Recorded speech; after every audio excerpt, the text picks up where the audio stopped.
আসসালামু আলাইকুম। জোস ট্রাভেলারের পক্ষ থেকে সকলকে জানাই আন্তরিক অভিনন্দন।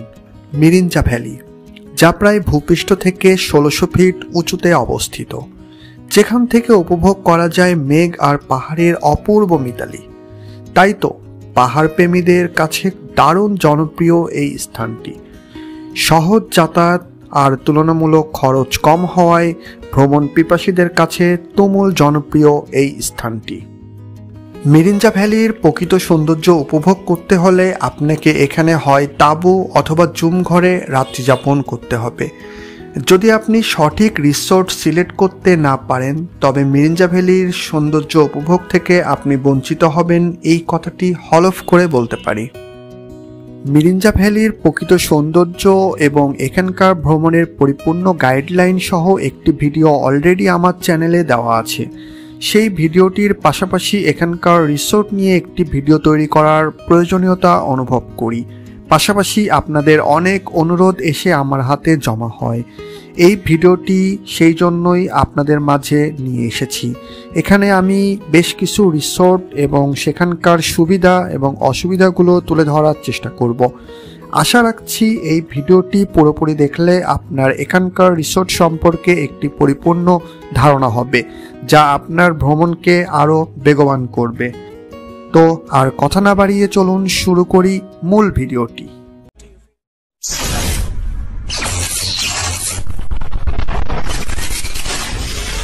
প্রিয় দর্শক মণ্ডলী, আমরা ঢাকা থেকে কিভাবে মিরিঞ্জা ভ্যালিতে আসলাম তার বিস্তারিত আমি অন্য একটি ভিডিওতে আলোচনা করেছি। আপনি চাইলে ভিডিওটি দেখে আসতে পারেন। লিংক আমি আই বাটনে এবং ডেসক্রিপশনে দিয়ে দিয়েছি।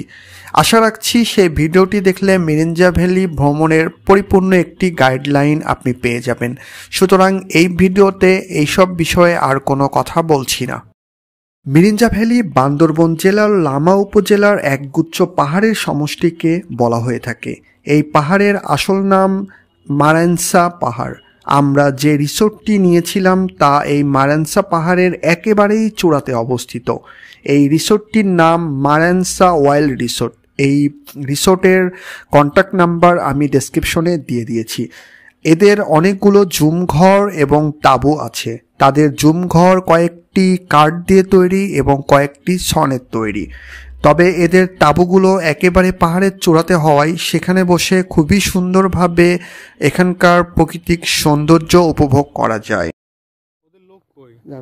তো এটাই হচ্ছে আমাদের রুম। আমরা মোটামুটি আমাদের রুমের কাছে চলে আসছি। আমাদের ৬ নম্বর রুম।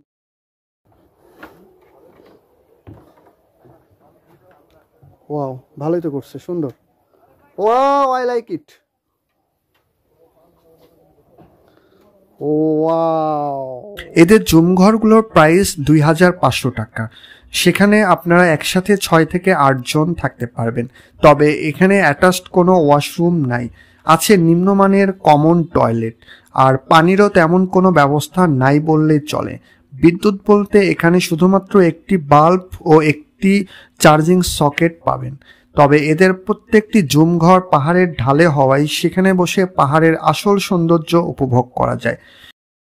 আসার কথা হচ্ছে ওনাদের এখানে অ্যাটাচড ওয়াশরুম সহ কিছু রুমের কাজ চলছে।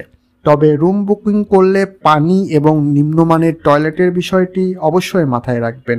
তবে আর একটি বিষয় মনে রাখবেন, মিরিঞ্জা ভ্যালির বেশিরভাগ রিসোর্টই কিন্তু এই সেম কন্ডিশনের।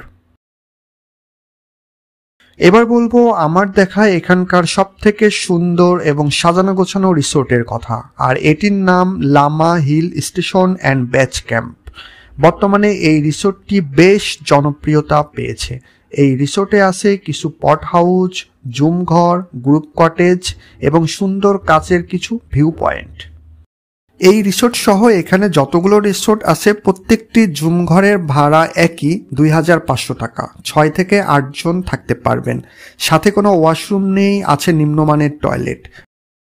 তবে এদের সব থেকে সেরা আকর্ষণ হচ্ছে পট হাউস এবং গ্রুপ কটেজ। সেখানে অ্যাটাচড ওয়াশরুমের ব্যবস্থা আছে। পট হাউসগুলোতে ২ জনের জন্য থাকলে ভাড়া পড়বে ৩২০০ টাকা, আর ৩ জন থাকলে দিতে হবে ৪০০০ টাকা। মিরিঞ্জা মেঘবাড়ি রিসোর্ট নামের আরও একটি দুর্দান্ত সুন্দর রিসোর্ট এখানে অবস্থিত। তাদেরও বেশ কয়েকটি অ্যাটাচড ওয়াশরুম সহ রুম আছে, তবে সেগুলোতে গেস্ট থাকায় আমরা সেগুলো আপনাদেরকে দেখাতে পারলাম না। এছাড়া মিরিঞ্জা হ্যাভেন রিসোর্ট, যেটি এখনও নির্মাণাধীন, তাছাড়া আছে Agarang resort, danger hill resort, Mirinja hill সহ আরও বেশ কিছু রিসোর্ট এখানে অবস্থিত। আমি প্রত্যেকটি রিসোর্টের নম্বরগুলো ডেসক্রিপশনে দিয়ে দিয়েছি। আপনারা প্রথমে তাদেরকে ফোন করে তাদের রুমের পিকচার এবং ভিডিও আপনাদেরকে শেয়ার করতে বলবেন। তারপর সেগুলো দেখে বুঝে তারপরে আপনারা রুমগুলো বুকিং করবেন। পরিশেষে একটি কথা বলবো, যাবতীয় লেনদেন কিন্তু বুঝে শুনে নিজ দায়িত্বে করবেন। প্রতারণা বা অন্য কোনো সমস্যার জন্য আমাকে দায়ী করতে পারবেন না। আপনারা চেষ্টা করবেন খুবই সামান্য পরিমাণ কিছু টাকা তাদেরকে অ্যাডভান্স বুকিং করার জন্য, এবং বাকি টাকা আপনারা এখানে এসে তারপরে পে করবেন। প্রিয় দর্শক মণ্ডলী, মোটামুটি বেশ কিছু রিসোর্ট সম্পর্কে আপনাদেরকে একটি পরিপূর্ণ ধারণা দিতে পেরেছি বলে আমি আশা রাখছি। আর আপনারা এখানে ভ্রমণে গিয়ে কোন রিসোর্টে থেকেছেন এবং সেই রিসোর্টে কি কি সুবিধা এবং অসুবিধা হয়েছে অবশ্যই তা আমাদেরকে কমেন্টে জানাতে ভুলবেন না, যা আমাদের অন্যান্য দর্শকদের জন্য আরও বেশি সুবিধা হবে। আজ শেষ করছি, আবার দেখা হবে নতুন কোনো ভিডিওতে, নতুন কোনো স্থানে। সেই পর্যন্ত সকলেই ভালো থাকবেন, সুস্থ থাকবেন। আল্লাহ হাফেজ।